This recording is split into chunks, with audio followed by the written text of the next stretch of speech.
Okay, Silas. So this is just a little throwing analysis so you can understand some things that we're gonna work on with your throwing mechanics.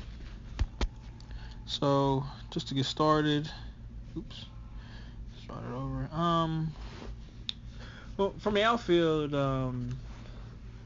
building power is gonna be from the ground up.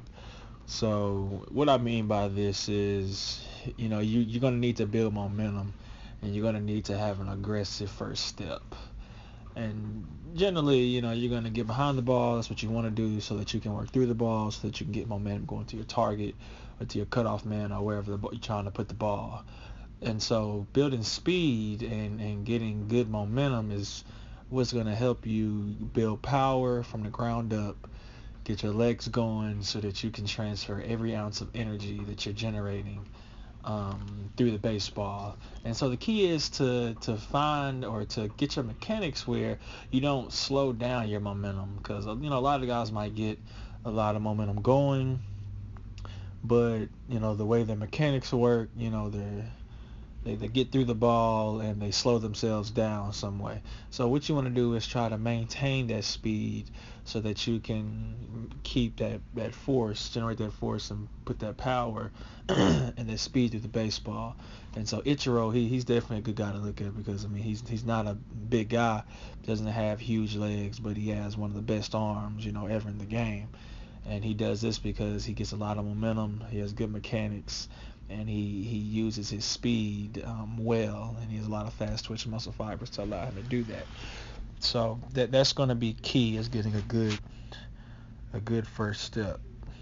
So as you see here, you're kind of coming from a static position, so I couldn't expect you to get a ton of momentum going through, coming from a dead stop, because usually you'll be working through a baseball and you would already have broke that initial movement. But as I said, you're gonna want to have an aggressive first step. As you can see here,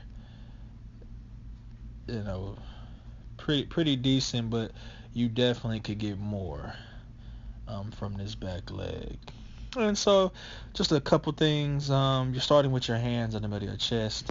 That's exactly where you want your hands to be, because it allows you or allows your lower half to be able to generate and get going, in time enough so that it can maximize time and efficiency to build power.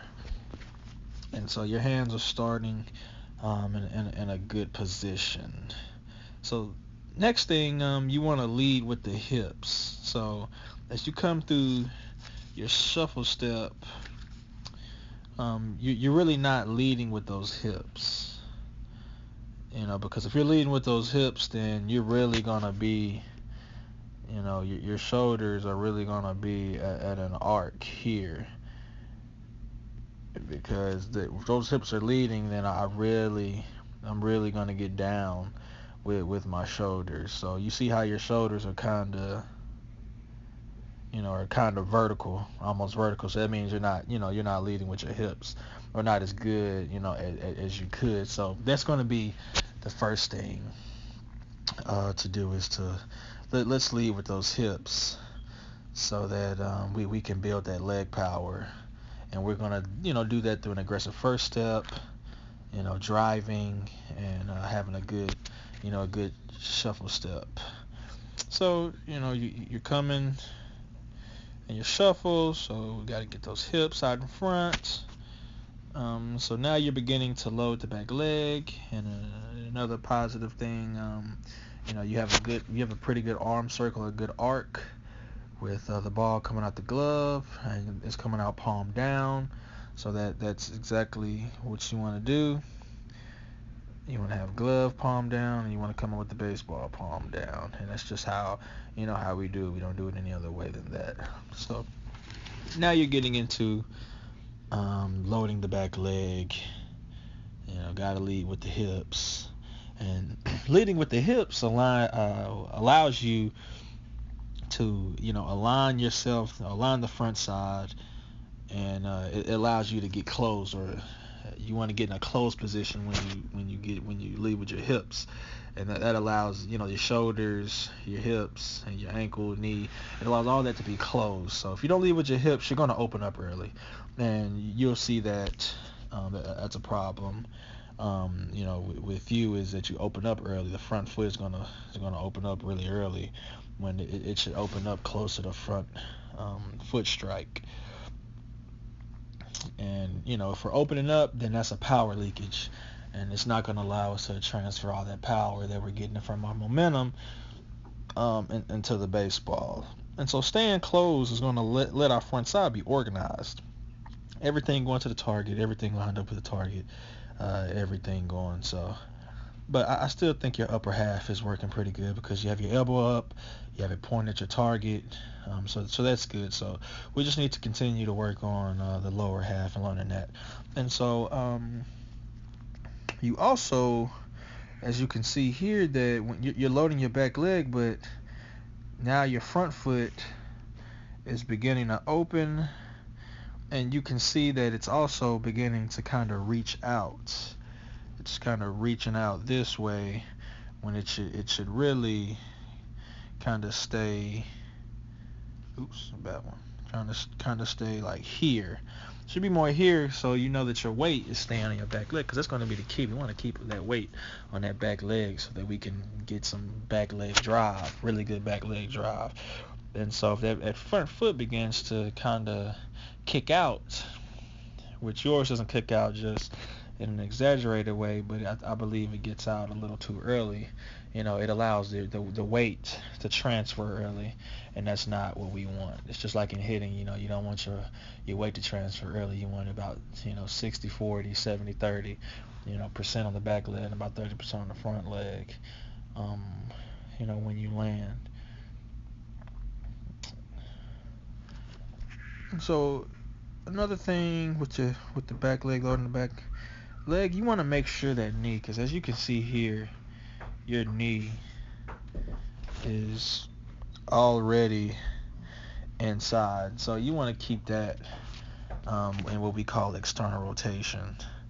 And so we don't want to see the knee, especially before a front foot strike, we don't want to see the knee moving in this direction. We want to keep it out this way in external rotation, which means we're loading properly. And so you see yours is already driving, or it's already collapsing, which means we're not going to have enough power going into our throw. And I can just see that initially. And it allows you to this allows you to transfer your energy too fast if the knee begins to collapse. So that's one thing we want to try to focus on, is keeping that knee out when we're going, and that'll allow you to have a more effective load. And so as you see, it's causing your front foot to open up early, causing your hips to open up early, which means you're going to be rotational, which means you're not going to have the power that you need. And so you see that I get here, that foot should still be closed, and right when it gets to front foot strike, it should turn over, and now it should be pointing here. When yours begin to open up here, it should really be opening up at the last second here. And then when this happens, then you shoot that ankle through, then the knee will come down, and then we begin to rotate our hips while keeping our torso back. And so that's where we want to be at. We want to have all these things driving rotation while also keeping our torso and our shoulders closed, which is called hip to shoulder separation. That's where a lot of your velocity is going to come from. And so as you see, the arm should be cocking at front foot strike, but you can see that your arm is cocked, but as I said, your hips haven't begun to rotate yet. And so when we're in this position, our hips should be, so just picture your torso here. So your torso is in the right position, but your hips need to be here. So your hips need to be here, but your torso needs to be in this position. So picture it, if you're on the mound, your hips should be facing home plate and second base. Oh, no. I said that backwards. Your shoulders should be pointing towards home and second base, and your hips should be pointing towards third and first base. That's what hip to shoulder separation is. So that's the position you need to picture, and that's what we'll have to work on through drills to try to teach you that feeling, because it's kind of a counter movement. My hips are moving this way, and my arm is moving that way. So we have to teach our bodies to move in that type of movement. And that's hard to teach, but it's not something that's impossible to teach. We just have to program it into our muscle memory. So once we create that, then you'll start to see gains in velocity. And so the key to creating a separation is staying closed as long as possible. So staying closed as long as possible, and then we have to drive, the ankle, the hip through, and the speed at which we can do that is what's going to generate our shoulder to hip separation.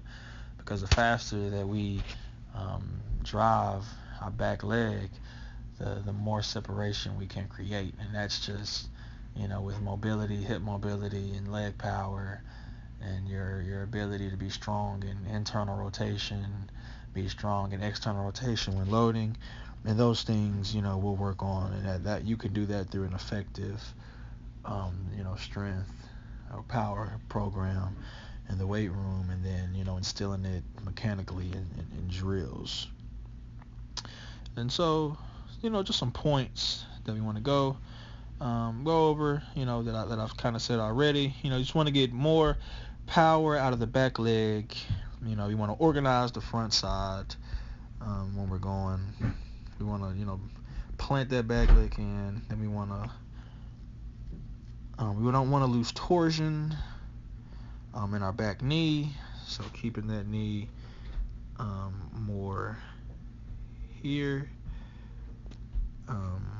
So we don't lose torsion, which means we're not going to lose energy, which means we'll stay closed better, we'll load better, and we can generate more force. And so getting here, so not opening up until right at front foot strike, which means that we can keep our torso more vertical, and we can keep our shoulders more vertical as well, because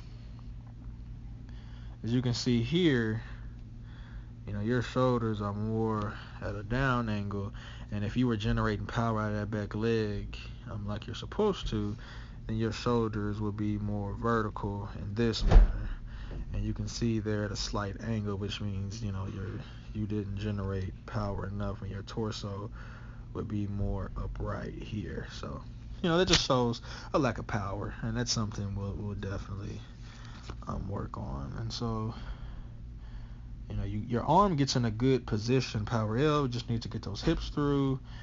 You have very good abduction, shoulder abduction, which is really good, and you have I think you have good internal rotation. You really pronate that ball and you snap that ball, I think, really good.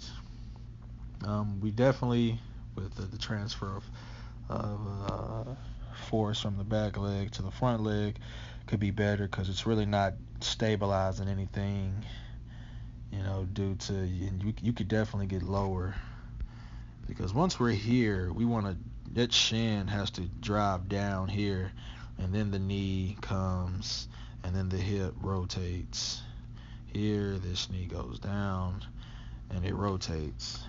And so that's something that we'll definitely work on. And so we want that knee, or that front leg. It's like, so picture kind of a wall being there. As soon as you go forward, you need something to stop that momentum going forward, and that's what your front leg does. And so it needs to be at an angle here, where it can just stabilize, and you can see when you go over it, you just kind of fall over. It doesn't even snap back. So you don't. So your front leg stabilization is not good. That knee should go into flexion here, and it just stays, kind of doesn't really do anything. It just sits there. So it should push back. It should go down. It should slam down, just like that. And then it shoots the chest over, and you pronate in there. But it'll keep your weight back. So you see, you kind of just tipping over. So I think you have a good finish. It could be better. We just need to focus on that back leg, and I believe that we'll be able to make some good velocity gains once we program some of these movements into your muscle memory. So eager to work with you. We'll just address it, and we'll get it through some drill work.